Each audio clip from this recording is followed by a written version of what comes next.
मंत्रिमंडळाचा विस्तार नागपूर अधिवेशनापूर्वी मुख्यमंत्री देवेंद्र फडणवीस यांचे संकेत 11 किंवा 12 तारखेला होणार मंत्रिमंडळाचा विस्तार।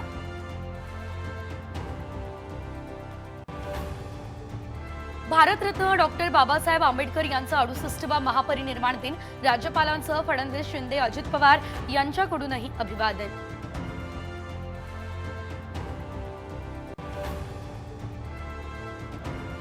सांगली, नाशिक, जालन्याला पावसानं चांगलंच झोडपलं। द्राक्ष, डाळिंबाला फटका, रब्बी हंगामातील पिकांचंही नुकसान।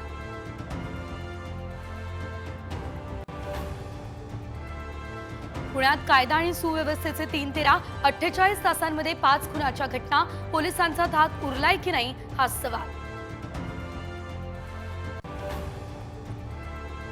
पवना धरणामध्ये बुडाल्यानं 2 मित्रांचा मृत्यू, बोट घेऊन पाण्यात उतरण्याची चूक बेतली जीवावर।